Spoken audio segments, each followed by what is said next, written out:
USA Radio News with Tim Berg. Hours after Iran denied that the U.S. downed one of its drones in the Strait of Hormuz, Iranian state TV now says Tehran has seized a British-flagged ship. The company who owns the British tanker says they did lose contact with the ship earlier on Friday.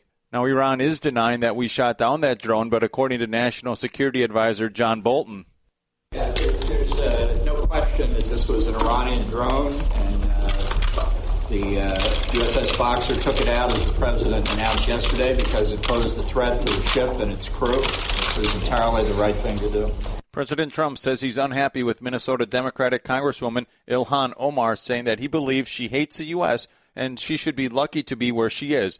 The president again reiterated that he's not a fan of the send her back chants, which took place at a recent rally in North Carolina. And you're listening to USA Radio News. A senator is speaking out after being verbally attacked by Jon Stewart. With more, here's USA Radio Network's Chris Barnes. Republican Senator Rand Paul of Kentucky is answering harsh criticism he's been getting after he tried to put up a stumbling block in front of the passage of the 9/11 Victims' Compensation Bill, saying he wanted it fully debated because it has an impact on America's finances. What you would do if you're responsible is you'd allocate it for 3, 4, 5 years and come back and reassess it. That's a responsible way to budget. But to have an open-ended thing that goes to 2092, really? It doesn't matter how good the cause is. It's irresponsible. Paul speaking there on Fox News. Despite his efforts, a vote on the bill is expected to happen this upcoming Tuesday. If the president signs it, it means the fund will be fully funded through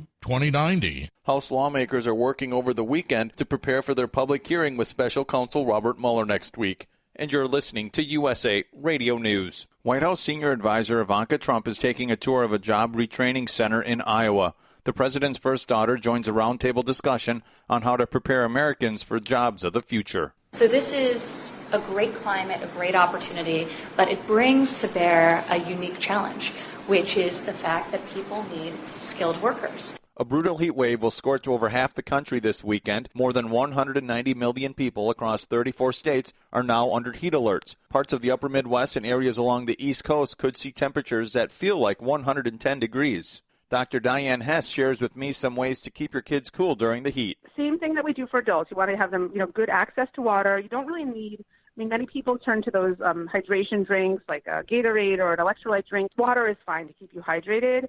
It's nicer if it's cool because then it does cool the core body temperature. Like if you have cool fluids in you, make sure they have access to it. If they're outside in the sun, they should be wearing a hat and sunscreen at all times.